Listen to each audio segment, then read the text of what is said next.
Please welcome Nicholas from Adobe.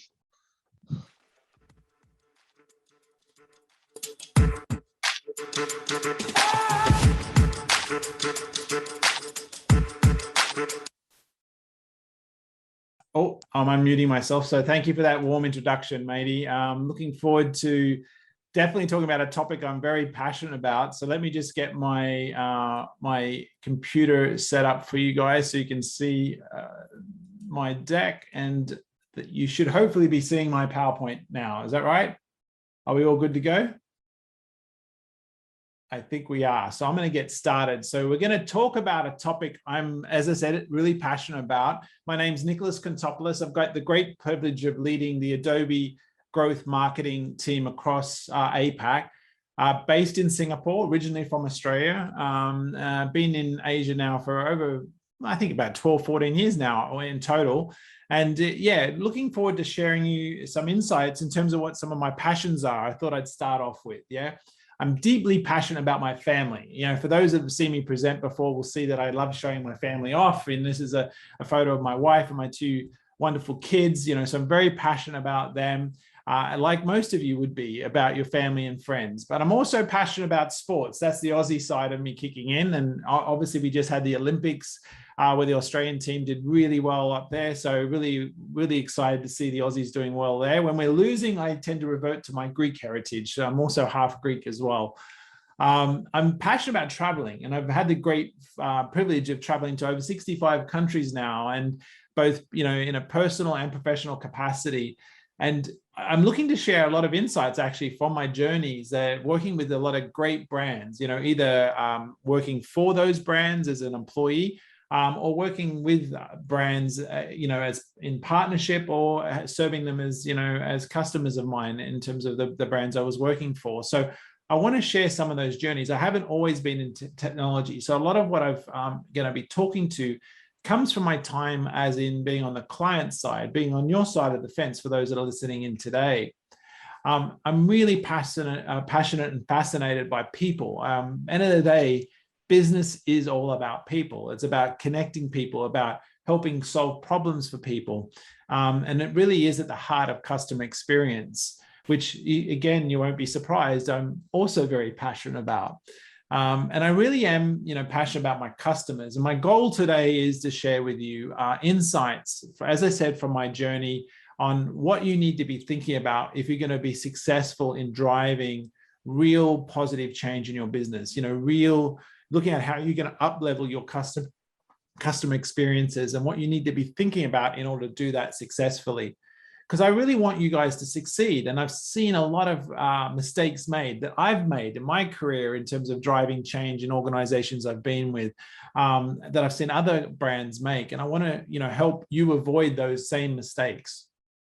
So today, you know, for me, I think success really does mean standing out from all the noise. If we think about, you know, all the noise that's being created each and every day, is a huge amount of noise. You know, everyone's saying the same thing. They're doing the same thing. You know, they're ultimately jumping on the same technology bandwagons. You know, if we think about change, it's changing at a rapid pace. I'm showing a video here. You don't really need to hear the sound. I'm not sure if the sound's coming through. But this is a video I've shown at a number of events. And I'm wondering whether you can work out what that video is showing. It's from a few years back. And for those that are tech savvy or down with the kids at the time in terms of what they're up to, this is Pokemon Go. It was people chasing little avatars across Central Park. And why I show this video and what really informed me, interested me about this type of video was what we saw here was a phenomenon that took place across the globe. We saw people's behavior change at a scale we could never have imagined before. And that has knock-on effects in terms of us as professionals trying to serve customers. You know, we need to understand and appreciate just how much technology is driving change in the way they interact with one another, with content, with our brands. And ultimately that is having a knock-on impact, not just from a customer perspective, but also employees. If I look at Indonesia, because I know a lot of the attendees today will be dialing in from that market, is you can see here some data points that I've lifted, which really show the type of online consumption that people are having in terms of the way they consume content. You know, that 98.5% of Indonesians are watching online videos, 74% are watching vlogs, 84% listen to streaming music, you know, such as Spotify, 52% listen to online radios, and 58% listen to podcasts. So this is really interesting insights. You really got to think about, what does this mean for us as a business when we're trying to serve and engage these customers and prospects? What are their expectations of us? How much time are they actually spending online is another interesting point here. In Indonesia, on average, you're spending 8 hours, 52 minutes online. I mean, that's phenomenal when you think about it. Yeah, that's a huge amount of time. And a lot of that time is, you know, consumed when you're traveling to and from work, maybe, or now that we're at home, you know, more of us are having to operate from home. We're spending more time online. So this is creating a lot of different opportunities for us, but also challenges, you know, because more of our customer base and employee base is becoming, you know, more digitized. And we're seeing this. Now, this data point was taken in 2019 by Statista. 65% they were estimating of the world would be, you know, digitally enabled by 2021 this year. I would reckon we've blown through that easily. I think we're mostly hitting somewhere circa 90%. I'm looking forward to the latest update to this data point, because obviously the pandemic has forced us online, even for those that were laggards, you know, the baby boomer generations, or maybe some parts of the Gen Xers who were resistant to using digital technology have been forced into using technology in recent time. We did a bit of an exercise with Simon Kemp, who's a really great thinker, and I really encourage you to consume his content if you're not familiar with him. He creates really great reports. And last year we worked with him in releasing an early insight in terms of what the impacts of COVID was having on consumers. And back then, we saw some really interesting data points. I'm looking forward to seeing the updated version of this. But again, what we will expect is to see a continuation of what I said earlier, is that more and more people are using digital technologies to engage with brands in terms of whether it's finding, you know, content that can entertain them or inform them. And again, e-commerce is becoming an increasingly important way of engaging our customers and prospects. You know, if we look at, you know, in terms of penetration rates across the globe, actual fact, Indonesia is seeing a significant penetration rate there. 89% of the population of, you know, used, 89% of those aged between 16 and 64 have bought something online in the past month. That's amazing results when you think about it. And what we're also seeing here is, you know, a real change in how customers are finding information and finding brands. They're not following this classical linear process anymore. They're twisting and turning in how they find and look for content and information about products and services that they're seeking out to solve for problems they have. And this is not just a B2C problem or challenge, it's actually also a B2B challenge. 80% of professional buyers are expecting a consumer grade experience. This research that I've taken here comes from our digital trends report, which I'll share a link to at the end of the session, shows just how important it is to understand the changing behaviors, not just in a B2C context, but also in a B2B context. You know, a lot of brands saw unusual growth in digital and mobile visitors in terms of the manufacturing B2B brands, unusual buying behaviors. So there's some real fundamental changes that we've seen take place in recent times here. And those that have seen me present before know that I love this idea of digital Darwinism. Brian Solis coined it, and he talked about it in the context of technology and society evolving faster than the businesses that can naturally adapt. And that's the real challenge for each and every one of us here today. What we're seeing is a mad rush for a lot of people now looking at how can they use e-commerce as a way of engaging their customers. A lot of those brands that maybe were slow to adopt are really rushing in now, trying to fill that gap, that real critical gap they have in their go-to-market strategy. So that's creating a lot of opportunity, but it's also creating a real challenge, because how do you create an experience that isn't like a clone, that isn't vanilla flavored? This is the real challenge. I really want to challenge you to think about, yes, it's easy nowadays, and much easier nowadays to stand up an e-commerce store. There are a lot of, you can do that a lot easier than you can in times past. But the challenge you have is, how do you do that in a way that creates a competitive advantage? How do you do it in a way that augments with all the other channels you're using to engage that customer, that omni-channel strategy? That's the real challenge for you, because the reality is, again, customers are expecting a much more personal engagement experience. And when I say that, that's everything from the content that's being served up on my mobile device or my laptop when I come to your website. How do you individualize that and personalize and individualize that experience? Because people are willing to engage with you and actually spend money if you can get this right. We see 91% of consumers say they will spend more with the brand if they are able to push recommendations that are relevant to them. 83% of consumers indicated with Accenture's research that they're willing to share data with you. Yeah, so this is a really important thing. How do you create value for them so they're willingly sharing data that can further enhance your ability to engage them in an individualized way? This is a real challenge for us, but also a huge opportunity, because we now have the ability to do this with the technologies that are available. So really, when we think about this, we've got to think about the entire journey. Obviously, the discovery stage is really critically important. We need to be making sure that we're able to be found out there digitally when people start doing their keyword search, in Google, looking for a solution to a problem that they're looking for. But we have to carry that all the way through their journey. We've got to think of it all the way from discovery to advocacy and everything in between. And the real challenge, and all of you could relate to this without a doubt, every morning we wake up and we're bombarded with messages, whether it's on our professional or consumer personas that we're in. We get a lot of information pushed at us. It's very difficult now to actually make sense of that. And this is where we've got to help our customers and our prospects make informed decisions that are really they're going to feel comfortable with, that have really enabled them to get to the solution they're seeking. And we do this not by broadcasting out to them, telling them how awesome we are. Again, this is a natural trait of a lot of marketers and of past, was to say, look how great my brand is, look how great shiny our new product is.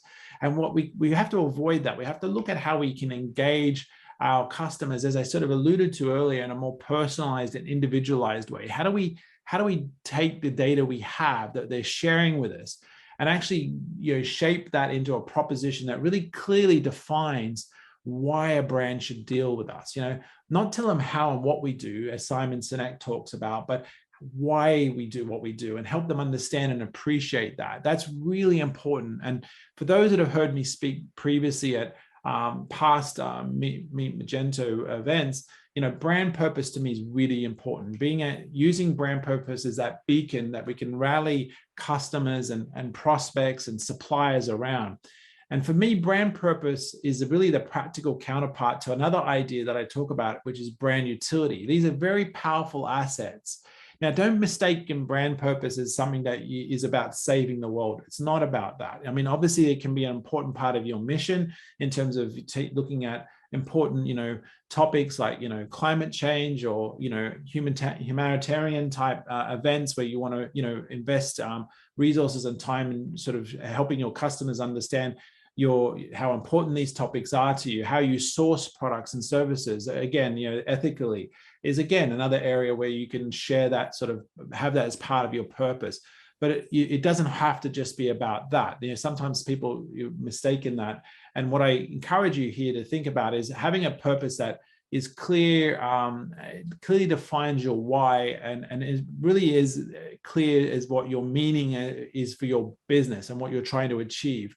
And this is what, again, will help you rally your customers, employees, and suppliers around that. That's ultimately where you can create some real competitive advantage here, because each and every day we're making promises, we're making brand promises to people, and really our purpose needs to be able to ensure that we're fulfilling those promises, that we're keeping those promises, because ultimately the promises that we keep becomes the bedrock of what customer experience is all about, because that's what trust is about. And how we do that is, this idea of brand utility is really about how we apply our purpose. And for me, this is where I'd like you to think about it's in the context of your offering and how you deliver value by serving your customers. Really moving away from, like I said, that broadcast sort of approach to being really service orientated sort of marketing and sales approach.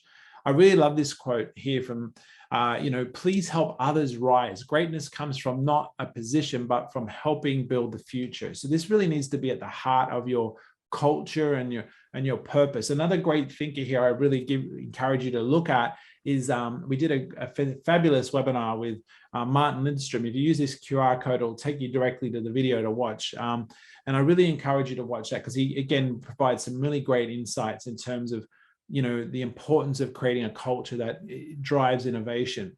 Now, from a case study perspective, I thought I'd show you a quick insight into a brand that I think really gets this, really does great justice to this whole idea of creating a brand utility that is created an experience that isn't a clone experience. And that is the Athlete's Foot. Now, the Athlete's Foot, for those that aren't familiar with it, are a major retail brand. This particular case study for Athlete's Foot's based in Australia. I used to shop at Athlete's Foot all the time when I lived in Australia. They're a fabulous store. They're really well respected and understood as a store that really specializes in ensuring you get the right fit for the type of activity you're going to use their shoes for. So they create an install experience. They measure your feet. They they tailor that experience that you get. But when they looked at bringing the physical and digital worlds, they wanted to carry that through. They wanted to integrate the experiences so that if I went into a store and I looked at a couple of shoes and I say, okay, I want to do a bit more research, I could come back to their site and I could dig into learning a bit more about those products or those shoes. So they've designed the site in a very intuitive way that enables me to quickly find what I'm looking for. They then provide me rich content. This is again where they create this utility, this ability to really understand how the shoe's constructed, what's it made of, is this going to be the right product for me? Now, at this point, I might be saying, actually, I want to buy these shoes and I want to go and collect them. Yeah, I want to get them today. I'm living in Bondi, so I'm going to go and check out the availability for the shoes. And to be able to integrate that experience, that ability to go from a physical store to a digital store back into a physical where I can go and purchase online and go and collect those shoes is an amazing utility. That's creating a service for me that is actually creating value for me. So this is a great example of a brand that I think has really incorporated that physical and digital worlds together, enables me to have more choice, flexibility, it delivers that channelless experience that all of us are looking for nowadays. Now, the Athlete's Foot are owned by Ascent Group. They're, again, a great company that owns a number of great retail brands in Australia. And they've been on this journey for about 5 or 6 years, actually. This is not something they've just done in 1 quarter or 2 quarters. They've been on a journey looking at how they can drive transformational change. And the results they've seen are phenomenal. We're talking like major results that have really driven, bottom line and top line results. And this clip here I've taken is from Mark Tepperson, who was the former CDO for Ascent Group. He subsequently now moved on to Afterpay, actually, as the head of strategy there. But what he shared here was a great snippet. When you go back to the timeline when this was shared, this was back around, I think it was April or June of last year, when obviously the pandemic was really biting in hard for most retailers globally. Obviously in Australia was going through the same challenges you would have been in Indonesia, in lockdown, stores being shut down, and they were able to lean into their digital strategy and have that work for them and really saw positive results come through. This is really amazing when you think about it, in terms of what it meant for their business and for their employees and for their shareholders and ultimately for their customers. It really delivered some really great results. So a fantastic transformational story there that I wanted to share with you and demonstrating the importance of creating a commerce experience that is actually transformational. When we think about commerce, e-commerce, I often encourage customers to think of it in the context of the way we've traditionally thought of e-commerce was very transactional. It was about building a website and driving people to those sites and transacting some money from, and then shipping a good and moving on, often in a disconnected fashion. What you just saw there with that example was an integrated experience, And really, for me, this is where someone like Ascent Group really understands that experience is the new competitive landscape. And that, I'm going to share something here that you might think is a bit counterintuitive for someone who runs marketing for Adobe DX growth in region, but technology alone will not solve all your problems. Do not treat technology as a diet pill. This is where I'm going to share experiences that I've gathered as it being on the client side. You need to think about it in the context of people, process, and technology, and how you bring those 3 key elements together. you also need to look at the reality is those that you have dialed in today are agents of change. You're people that obviously want to drive change in your business. You understand the importance of this. And the reality is you're going to find people in the business that aren't really going to be, getting on board straight away with the change you're going to drive. And it's important you identify them early.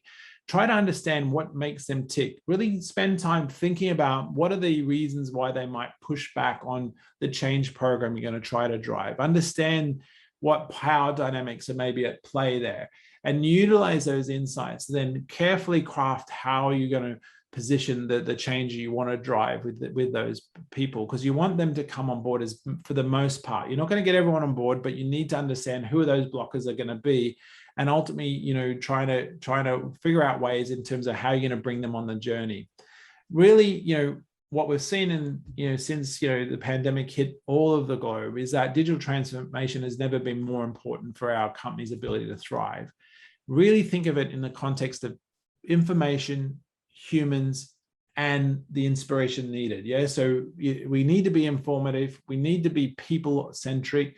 And we need to look at how do we inspire the people in our brands and our customers and suppliers to rally behind us. And to do this, when we think about our employees, we need to be able to create this environment of being able to fail early, fail often, and fail forward. I love this quote from John Maxwell. It's something I encourage with my teams. I want us to be able to test, learn, and adapt. So to that, we need to be not fearful of failure. We need to understand that sometimes we're going to get it wrong. The question is, how quickly do we adapt to that? And through close measurement of what we're doing and being able to identify when something's not working. And this is the beauty about digital now. It enables us to get that line of sight a lot quicker than it was in the past. A really important part of the change program will be for you, as Brené Brown says here, will be empathy. We need to really empathize with our customers, our employees, and our suppliers, everyone that's involved in the ecosystem of creating that great and amazing customer experience. We need to be empathetic and really try to understand what makes people tick. Really understand that, because that will be how we can then create a customer experience, an engagement experience that is not like everyone else's, isn't a carbon copy of your competitors. Yeah. That will not work. If you want to really differentiate, you need to be thinking about a lot of these key points I've been talking about today. That will help you create a signal. We need to be able to create a signal that people can then zero in on and actually see us as the brand that they want to do business with. But change will not come if we wait for someone else to figure this out, as Barack Obama says here. I love this quote. Don't wait. We can't wait for our bosses to figure this out. We need to become those agents of change in our businesses and identify those projects where we think we can move the needle incrementally within the business, but in a way that has a top and bottom line benefit is what I encourage you. So identify those areas where you can drive some meaningful change in your business, and then really measure that so you can build that business case for the wider transformation. So with that, I'm going to hand back. I really enjoyed sharing that, quick walkthrough of some of the insights that I wanted to share with you today. As I said, I referenced some data from our digital trends report. So feel free to use this QR code to go and download that white paper. That has got about 10,000 marketing and e-commerce professionals globally partake in this. So it'll just give you a global view of sort of what key trends are happening. And we've done that in partnership with eConsultancy. I've also got a program we've launched. Now, we're fully subscribed at the moment, but if you're interested in this program, feel free to register your interest, and hopefully we'll get you into one of the future cohorts. But we're running like an executive training program on how to, executive learning program on commerce. And sort of what you need to be thinking about in order to be successful in that. And again, it's focusing on all aspects, people, process, and sort of the technology elements together. So feel free to register for that. Fully subscribed at the moment, so we'll set expectations there. But if you register your interest, we'll let you know once we run future sessions, and then we can hopefully send you an invite to attend that one. So with that, I'm really happy to have been here today. Fabulous lineup of speakers at this wonderful event. I really want to thank the organizers for today's event and all the partners that have got behind this, and for you all coming to attend today. With that, I'm going to hand back to the team. Thank you very much. Thank you, Nicholas.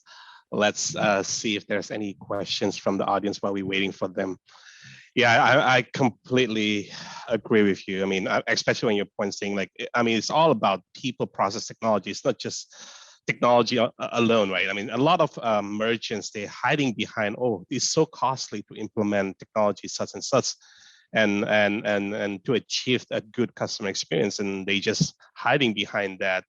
And it's not only happening in Asia, but it's also even in US. I mean, after the pandemic, I saw a lot of the small merchants just fail to survive. It's just because I think they forgot about the whole people connecting people part of the business, rather than just like, oh, they're thinking like by just putting online and start transactional, like you said, it's their job is done.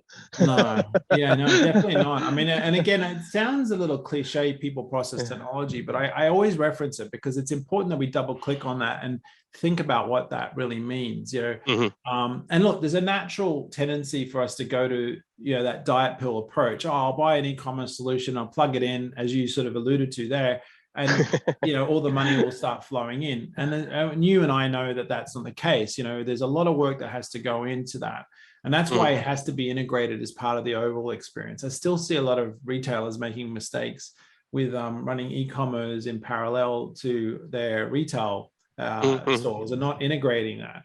And that to me is a big, you know, simple mistake that we can avoid because, you know, as a consumer, I'm sure you're the same. If I get a voucher that is an email sent to me saying, hey, I can get 20% off a pair of jeans, and I go into the physical store and say, hey, I want to get these jeans, and get told, well, that's only if you buy online. That's not a great experience.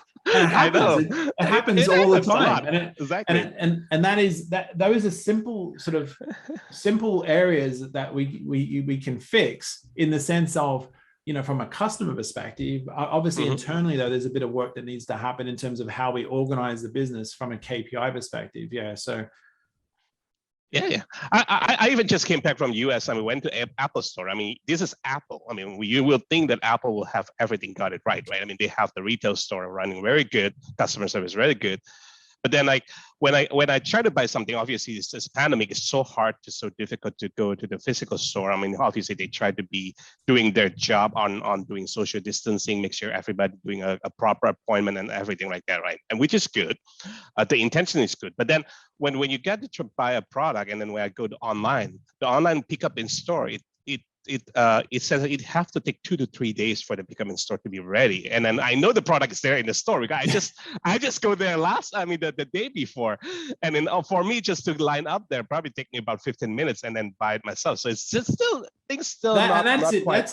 I mean, that is a surprise when you think about it, because they have ironed out most of the wrinkles. Like you're right. If I go in store, like here in Orchard Road down in Singapore, they've got a beautiful store there. I can go in, pick up the product. They do all the transaction there, and then I don't have to go to a till.